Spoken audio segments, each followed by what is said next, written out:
THE GOLDEN AGE by Kenneth Grahame. Section 11. What They Talked About. Edward was standing ginger-beer like a gentleman, happening, as the one that had last passed under the dentist's hands, to be the capitalist of the flying hour.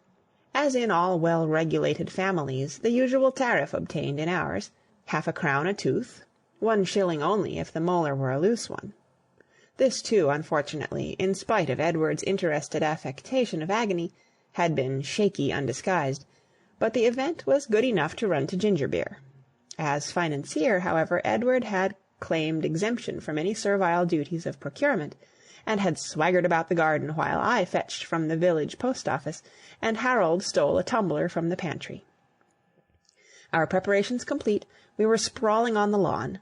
The staidest and most self-respecting of the rabbits had been let loose to grace the feast, and was lopping demurely about the grass, selecting the juiciest plantains, while Selina, as the eldest lady present, was toying in her affected feminine way with the first full tumbler, daintily fishing for bits of broken cork.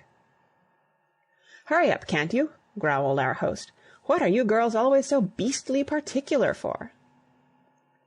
"Martha says," explained Harold, thirsty too, but still just, "that if you swallow a bit of cork, it swells and it swells and it swells inside you till you—" "Oh, bosh," said Edward, draining the glass with a fine pretence of indifference to consequences, but all the same, as I noticed, dodging the floating cork fragments with skill and judgment.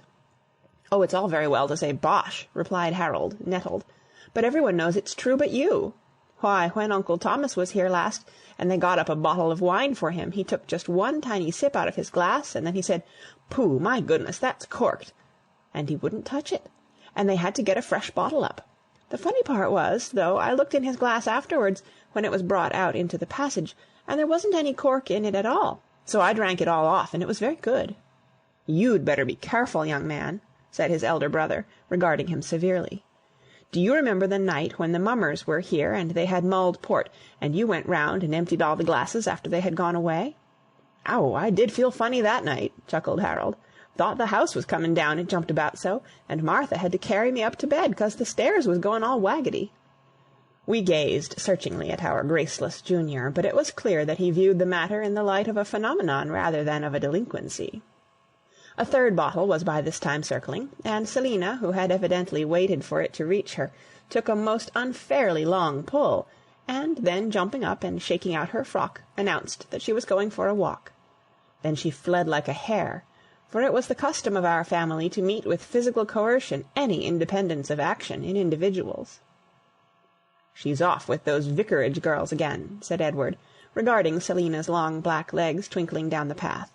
"She goes out with them every day now, and as soon as ever they start, all their heads go together, and they chatter, chatter, chatter the whole blessed time. I can't make out what they find to talk about. They never stop. It's gabble, gabble, gabble, right along, like a nest of young rooks." "Perhaps they talk about birds' eggs," I suggested sleepily. The sun was hot, the turf soft, the ginger-beer potent. "And about ships and buffaloes and desert islands, and why rabbits have white tails, and whether they'd sooner have a schooner or a cutter, and what they'll be when they're men. At least, I mean, there's lots of things to talk about if you want to talk." "Yes, but they don't talk about those sort of things at all," persisted Edward. "How can they? They don't know anything. They can't do anything except play the piano, and nobody would want to talk about that. And they don't care about anything sensible, I mean. So what do they talk about?"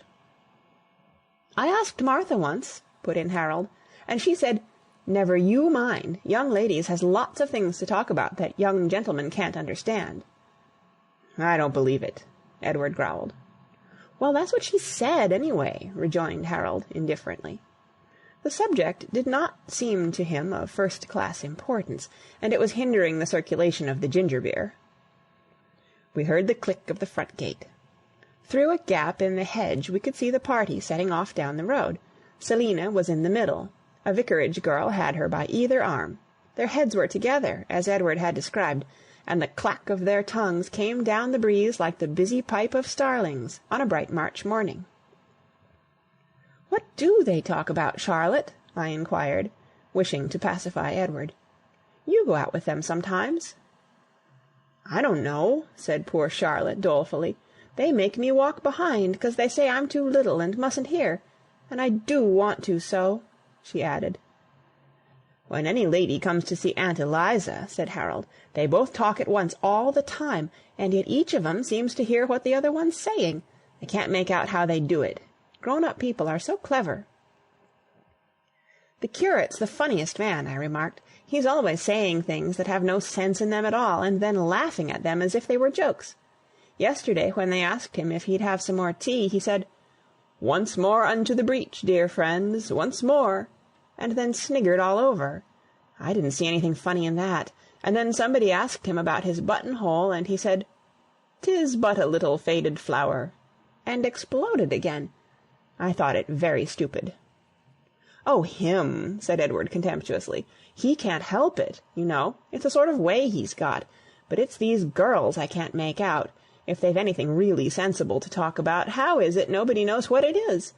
And if they haven't, and we know they can't have, naturally, why don't they shut up their jaw?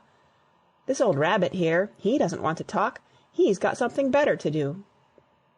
And Edward aimed a ginger-beer cork at the unruffled beast, who never budged. "Oh, but rabbits do talk," interposed Harold. "I've watched them often in their hutch. They put their heads together, and their noses go up and down, just like Selina's and the vicarage girls. Only, of course, I can't hear what they're saying." "Well, if they do," said Edward, unwillingly, "I'll bet they don't talk such rot as those girls do."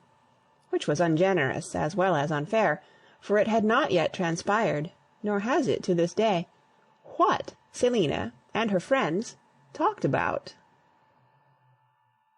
End of section 11. Read by Kara Schallenberg on August 27th, 2007, in Oceanside, California.